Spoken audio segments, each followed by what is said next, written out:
Good day, everybody. I am Charles Amancio Jimena, one of the reporters in this topic entitled Sustainable Development and Global Food Security Towards the Sustainable World. Introduction. You hop on the first jeepney, and as it approaches Cologne Street, the traffic slows down considerably. It is the normal Cebu morning traffic where, as the joke goes, the turtle can outpace even the fastest of the motor vehicles.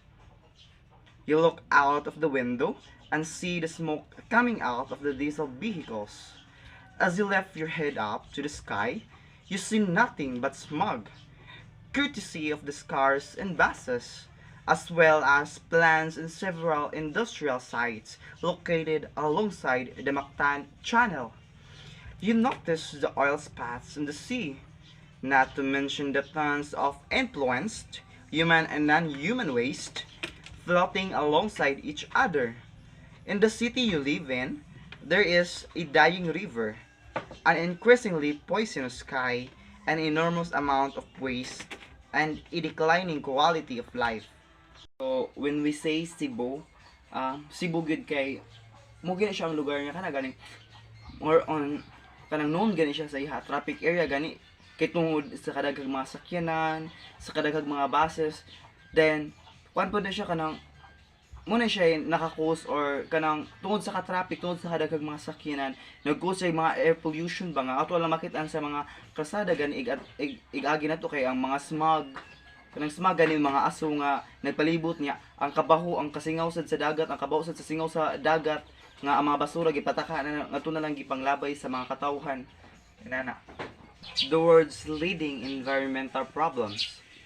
The Conserve Energy Future website lists the following environmental challenges that the world faces today. So first we have the depredation. So what do you mean by depredation? So depredation, it is caused by industrial and transportation toxins, plastic in the ground gani, that the defiling of the sea, rivers, and waterbeds by oil spills and acid rain, and the dumping of urban waste. So, second, we have the changes in the global weather patterns. So we have floods, extreme snowstorms, and the spread of deserts, and the surge in ocean and land temperatures leading to a rise in sea levels as the polar ice caps melt because of the weather, plus the flooding of many lowland areas across the world. So, sabotable naman kayo siya, understandable naman siya. So, dali lang na kayo siya elaborate. So third, We have overpopulation. Okay, so, ang overpopulation is, most na siya ang mga main problems. So, although wala na siya yung mga meaning diri, pero ang overpopulation siya kay, muna siya ang kanang main, muna siya o kanang problems gyapon sa world nga gi-face today kay kung magka overpopulation ta gamay na lang siya og kanang space or gamay na lang mapuy-an ang mga animals gani then ang ato at trees kay magkahurot pod kay tungod sa kadaghang population sa tao then magbay mo jud na ang ra pamintira mag-usa sa ilaha ginikanan no then mo na siya so mo na yung mga kanang problem sa to world karon nga dapat ang katawhan is lesson gani ang pag-anak kanang like mga teenage pregnancy inana something inana dapat magapan na siya. So fourth we have the exhaustion of the world's natural and non-renewable resources. So from oil reserves to minerals to potable water. So kani siya is problem gyapon ni siya no kay mura og kanang ang mga renewable resources na to kay nag-anam-ano na pud og kahurot pero tungod sa kanang climate change gani mga na bang mangita na pud og pangit nag kanang magkuha na pud sila og kanang asa mangita og kanang mga resources gani sa kanang mga oil gani nga reserves to mineral something mga inana ba sa para sa mga needs sa mga tao like inana. Then fifth we have a waste disposal catastrophe. So due to the excessive amount of waste from plastic to food packages to electronic waste unloaded by communities in the landfills as well as on the ocean and the dumping of nuclear waste. So mo na siya no. So as I said earlier nga kanang kung ana atwag kan-an kung nagkaunta to sa dagat or bisag asa ta nagkaunta dapat i-proper jud siya og labay dili kay baka sa talaban sa dagat na. And then 6, we have the destruction of million-year-old ecosystem and the loss of biodiversity. Destruction of the coral reefs and massive deforestation that have led to the extinction of the particular species. So ano siya no nga tungod sa nganong ma-distract mo gyud ang mga coral reefs. Kaya nakatungod lagi sa kanang kumanagat like sa fishing tungod sa kanang mga tao nga kana gani nagyo mga tao gyud mo gamit og mga dinamita gani sa ilaha gani kanang pagpanagat sumana siya then sa deforestation pud nato kay tungod lagi sa pagpamutol gani so ang kana siya nga duha nga problems is maka-cause jud na siya og kanang extent sa mga particular species kay tungod sa kato sa dagat kanang ikaguban sa mga coral reefs ang katong mga isda is mga matay dagat mga isda nga mga gagmay pa nga mga matay then sa pagpamutol to mga kahoy then na yung mga kanang mga animals nga kuan gani nga kanang walay kapuy-an kay tungod kay nang gipamutol na or nang wala na sila kapuy-an kay tungod kay gipamutol kay deforestation na ang kanang mga kahoy. So dapat jud nga i-lesson jud nato as a human, i-lesson jud nato nga problem ato jud siya i-face. Then 7, we have the reduction of oxygen and increase in carbon dioxide in the atmosphere because of deforestation. Deforestation gihapon no, resulting in the rise in the ocean acidity by as much as 150% in the last 250 years. So siya tungod gid sa pagpamutol sa deforestation. So again, kita ato gid ma-contribute sa ato kanang ato kalibutan no kay ampingan sila kanang kung maputol man gani ato sa ilisan tamnan sa nato og kanang times 2. Nana then 8, we have the depletion of the ozone layer. So protecting the planet from the sun's deadly ultraviolet rays due to chlorofluorocarbons or CFC in the atmosphere. So kani siyang depletion of the ozone layer is something ato ara matabang ani niya or ang ato ara para dili ni siya mahitabo gani is avoid lang ta og sunog-sunog o mga plastics like something inana that maka-cause or maka-harm sa tuwa kalibutan gani yan na. Then 9, we have deadly acid rain as a result of fossil fuel combustion, toxic chemicals from erupting volcanoes, and the massive rating vegetables piling up garbage dumps are left on the streets. So ngano magka-acid rain ta kay mo ni siya kay tungod sa ato mga basura nga ipamilin ra nga sa kadalanan gani ibilin ra nga sa kadalanan muna nga magkabaho muna siya nga mura og kanang magka-acid din kanang mura og kanang ganing magka-cause gani siya og kanang mga sakit-sakit nga sa kuan kay tungod gani ang singaw gani niya ang singaw sa yuta sa karsada nga inyo gibilan sa mga pagkaon nga inyo gi pakaon sa inyong mga basura inana ba so muna siya yung mga kuan so dapat kita mo lagi na nga kanang proper jud kanang ato gyud ilabay sa saktong labayanan ng ato ang mga garbage ato ang mga basura. Then we have water pollution. So arising from industrial and community waste residues seeping into underground water tables, rivers, and sea. So man siya so kamo kanang siya understandable naman siya so kanang mura na siya din. 11, we have urban sprawls that continue to expand as city turns into megalopolis, destroying farmlands, increasing traffic gridlock, and making smog cloud a permanent urban fixture. So muna siya. In 12, we have pandemics. So, and other threats to public health arising from waste mixing with drinking water, polluted environment that become breeding grounds for mosquitoes and disease carrying rodent and pollution. So understandable naman siya ang pandemic. So ang pandemic mag-cause dyan na siya sa kanabang mga lugar gani kana mga hugaw or something na nga bisag mo sa imo pangaon or something na tungod ba sa kanang walay mga kanang proper nga kanang pag-maintain o pagpamalimpyo sa ato kanang palibot. And then we have 13, a radical alteration of food systems. So because of genetic modifications and food production, so kani siya is kana bang ala kanang bisag unsa na panganon nimo kana mo kaon na ka para ka tong nibuy tapang bisag unsa na ipangaon gani something na ba din unsa la say pang serve nga unsa la mo offer karon sa kadaghanan. The world's leading environmental problems. Many of these problems are caused by natural changes, volcanic eruptions that release toxins in the atmosphere and lower the world's temperature. The U.S. Geological Survey measured the gas emissions from the active Kilauea volcano in Hawaii and concluded that Kilauea has been releasing more than twice the amount of noxious sulfur dioxide gas, or SO2, as the single dirtiest power plant on the United States mainland. The 15 million tons of sulfur dioxide that were released when Mount Pinatubo erupted on June 15, 2001 created a hazy layer of aerosol particles composed primarily of sulfuric acid droplets that brought down the average global temperature by 0.6 degrees Celsius for the next 15 months.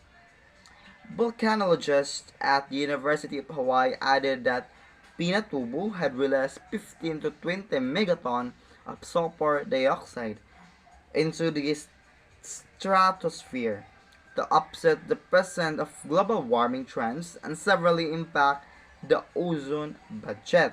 So man-made pollution. Humans exacerbate other natural environmental problems in Saudi Arabia. Sandstorms combined with combustion exhaust from traffic and industrial waste has led the World Health Organization, or WHO, to declare Riyadh rather as one of the most polluted city in the world.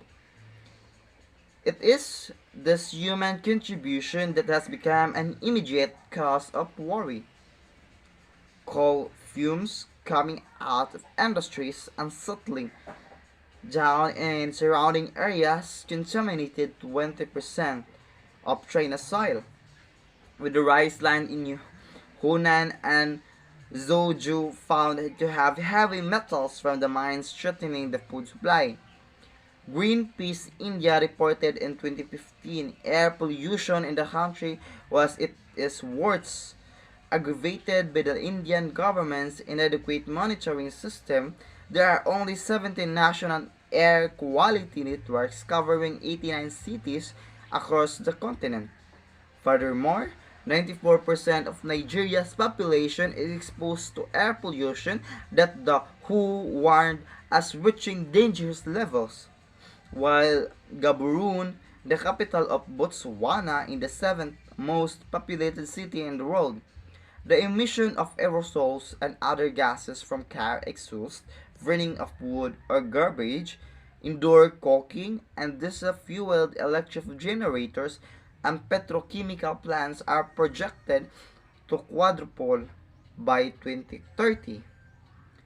Man-made pollution, waste coming out of coal, copper and gold mines flowing out into the rivers and oceans is destroying sea life or fermenting the bodies of those who survived with poison, mercury in tuna, and prominently.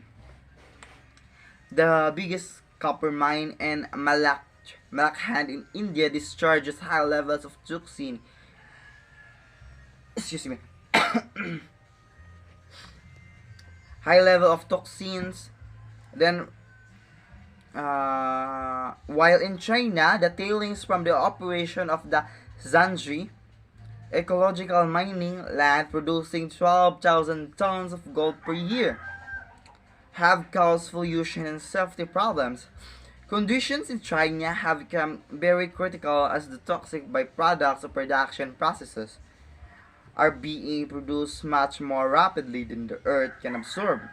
Meanwhile, for over a century, coal mines in West Virginia have pumped chemical-laden wastewater directly into the ground, where it can leak into the water table and turn what had been drinkable water into a poisonous cocktail of chemicals that sustain gas back generations and could soon render much the state's water undrinkable.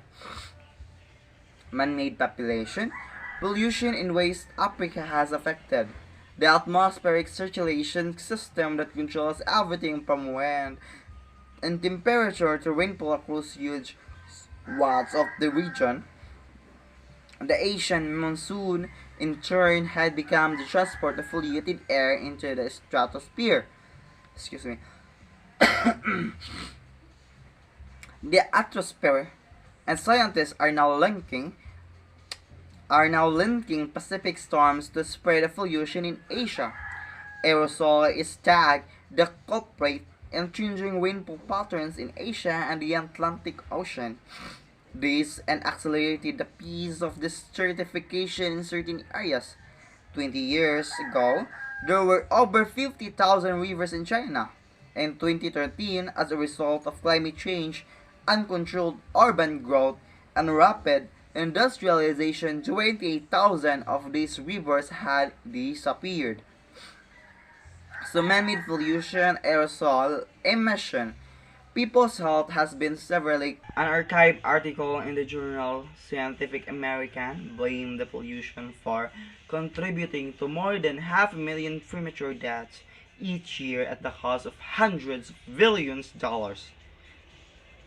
The International Agency for Research on Cancer blamed air pollution for 223,000 lung cancer deaths in 2010.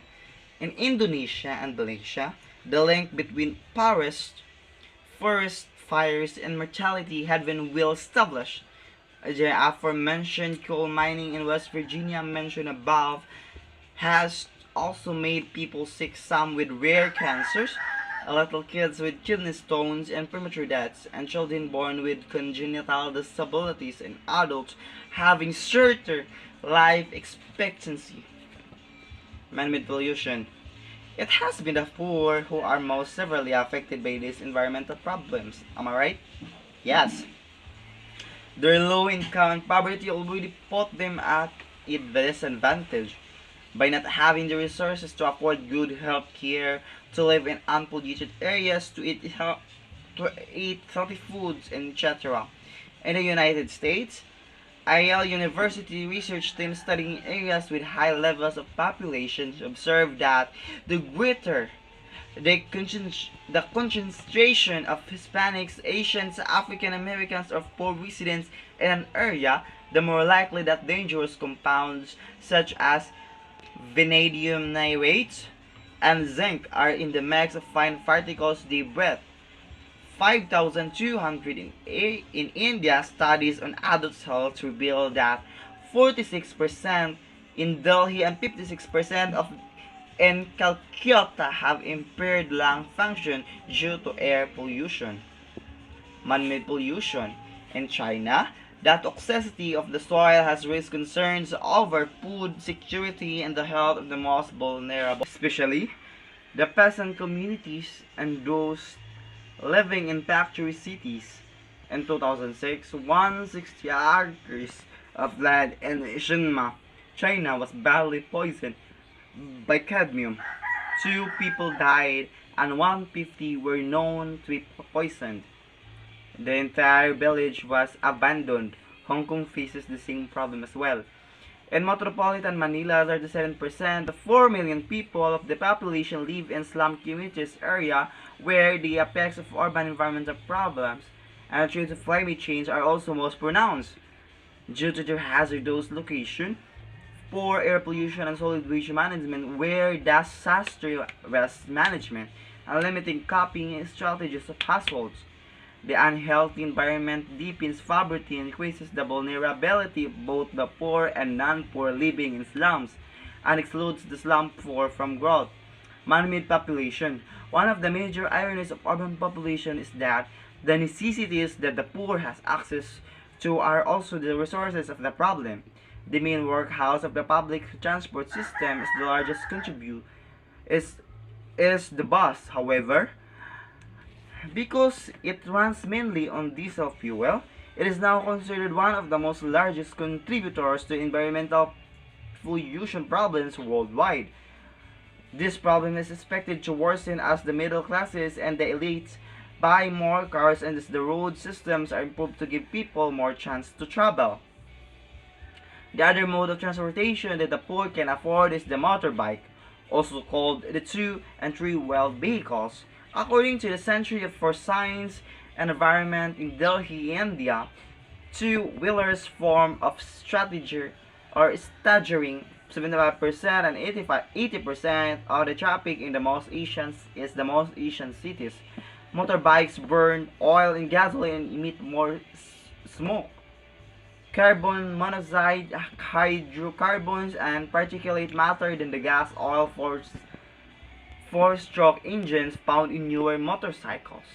Finally, adding to this predicament in the proliferation of diesel one cars, these vehicles usually command a lower price because of their durability and low operating costs and hence affordable to the middle class. However, excuse me, they also release four times the toxic pollution as the buses. Man-made pollution catching up.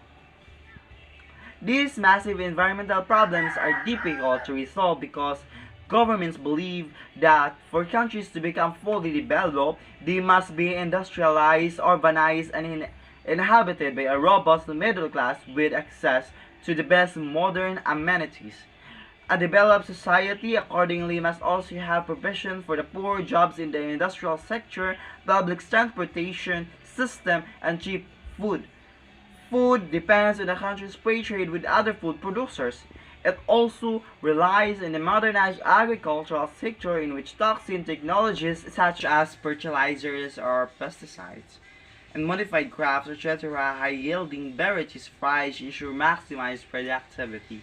Catching up, the model of this ideal modern society is the United States, which until the 1970s was a global economic power with a middle class that was the envy of the world. The United States, however, did not reach this high point without serious environmental consequences. To this very day, it is the worst polluter in the history of the world, responsible for 27% of the world's carbon dioxide emissions. 60% of the carbon emissions comes from cars and other vehicles flying American highways on the roads and the rest from smoke and salt from coal factories, forest fires, as well as methane released by farms and breakdown of organic matter, paint, aerosol, and dust. Catching up, these illogical consequences, however, are far from the mind of countries like China, India, and Indonesia, which are now in the midst of frenzy for to achieve and sustain economic growth to catch up by the West.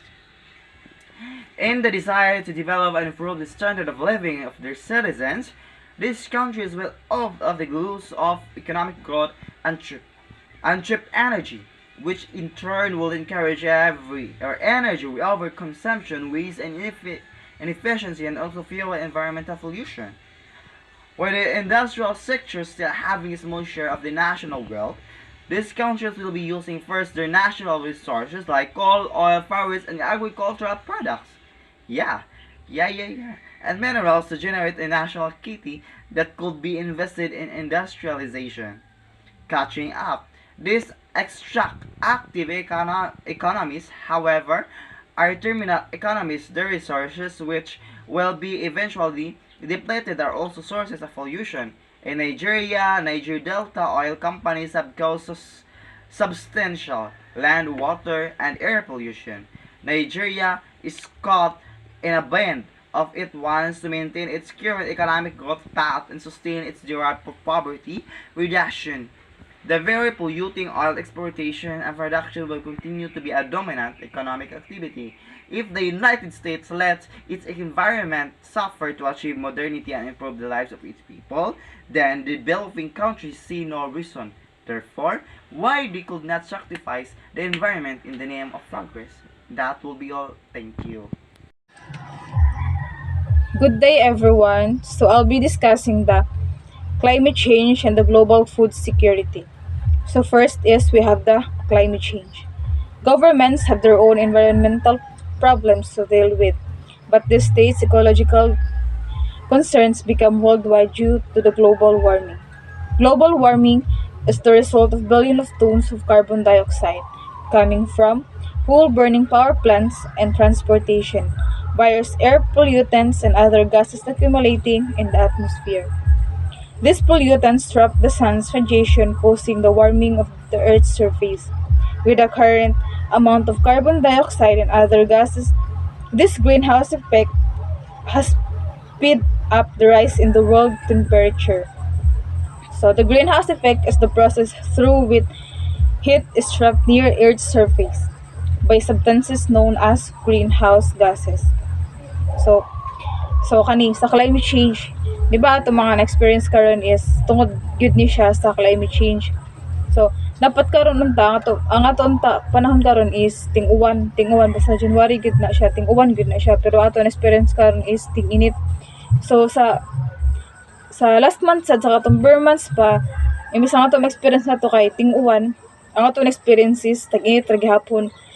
Ang tag-init pud karon is dili na pud siya normal same as before. Nga ang init sa una is madadara, pero karon ang init karon is dili na jud siya nga dili siya pareha sa una nga okay ra mo gawas og udto, pero karon murag dili na gid kaya igawas og udto tungod sa sikit sa kainit nya.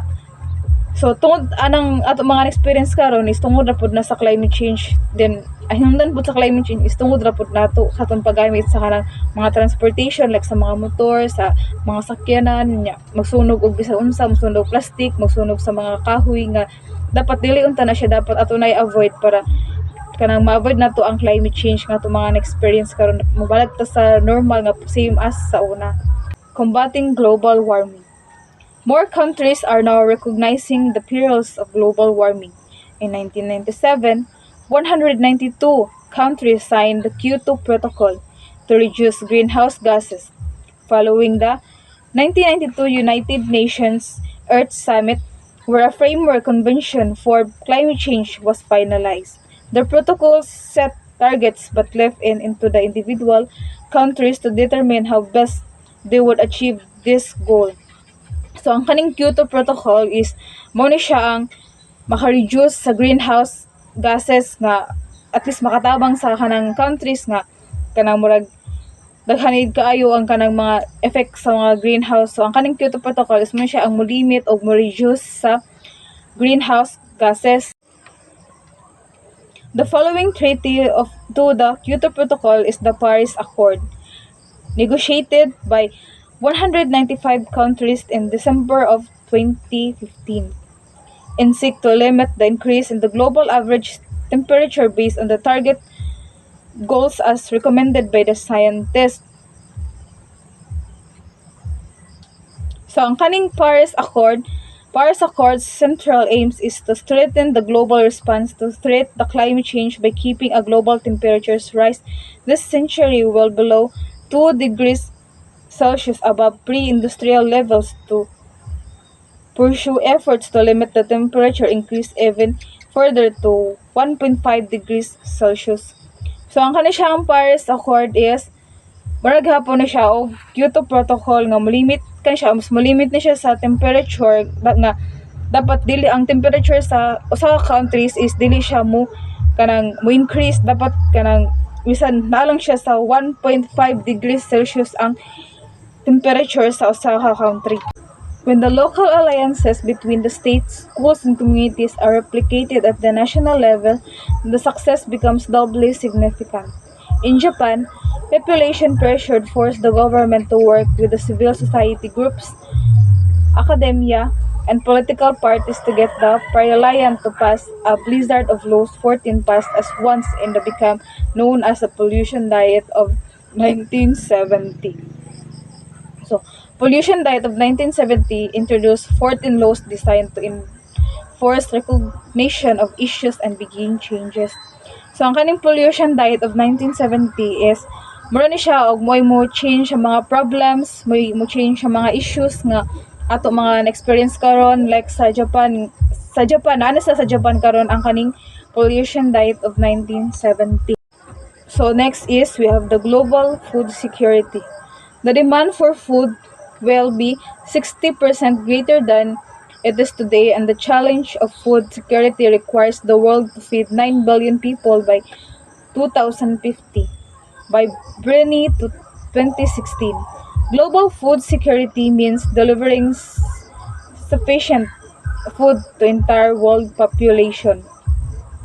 So, global food security occurs when all people are able to access enough safe and nutritious food to meet their requirements for healthy life in ways the planet can sustain into the future. So ang kaning global food security is mo ni siya ang kanang mo kuan sa kanang mo provide sa mga tao nga kanang walay makaon is especially sa mga kanang mga tao nga naara sa kanang gawas nagkuan dapat kanang ang pamuyo daw sa mga tao karon is safe nga kanang nutrients ang mga food nga makaon ug healthy ang life sa mga tao karon. Mao na siya ang gi-aim sa global food security. So, yet according to the Food and the Agriculture Organization or FAO of United Nations, some 194 million Indians are undernourished, the largest number of hungry people in any single country. So sa karon ko nga panahon kay ang India kuno ang pinakadaghan og mga pinakadaghan nga mga tao nga gutom. So dili kay sa Pilipinas is daghan ng mga taong kanang mga nara sa gawas na nagpuyo nga kanang walay trabaho, walay makaon, pero mas daghan gyud siya sa India ang walay hapit makaon. So next is there are different models and agenda pushed by the different organizations to address the issue of global food security. One of this through sustainability. The United Nations has set ending hunger, achieving food security and improved nutrients and promoting sustainable agriculture to second of its 17 sustainable development goals for the year 2030. So, ang goals sa kanang global food security is kanang wala na tawo nga gutom, wala na tawo nga kanang wala na tawo nga kanang wala na mga tawo nga kanang magutom pa. So dapat match kanang ang global food security is need kanang dapat ma-improve nila ang kanang nutrition sa mga tao nga kanang mga gutom karon like kanang sa mga tao nga naara sa karsada na puyo and ang sustainable development goals ang ilas goals ani kay is ma-achieve ni nila in 2030. So the World Economic Forum of 2010 also addressed this issue through the new vision for agriculture in 2009 wherein public-private partnership were established. So ang kaning World Economic Forum explore and monitor the issues and the forces driving transformational changes across economies, industries, and global issues. So, ang kaning World Economic Forum is mo siya ma-explore sa mga tao nga nagutom o kinsay mga tao o sa asa nga countries ang daghan walay makaon. So mo siya ang kuan sa World Economic Forum. So, a new vision of agriculture. The new vision for agriculture is defined by the World Economic Forum partners in 2019. So ang kaning new vision of agriculture is partner ni siya sa World Economic Forum. So an initiative led by 2019 global partner companies and addresses the major challenges of global food and agriculture sustainability. So ang kaning the new vision for agriculture is partner ni siya sa World Economic Forum. So kanin duha is dili na gid sila magbuhat kay murag sila mo imukan sa kanang issue sa kalibutan karon ug kanang asay country nga mas daghan gipang gutom o asay mga country mo ni siya ang work sa kanang World Economic Forum. So ang gusto ra gyud maim sa kanang sa ato masabtan karon is ang gusto ra gyud maigim sa kanang global food security is kanang wala na kanang mga tao nga magutom pa, kanang wala na tao nga kanang magkasakit tungod sa kagutom. So mura gyud na siya i-aim sa global food security. And so that's all for today's topic and thank you.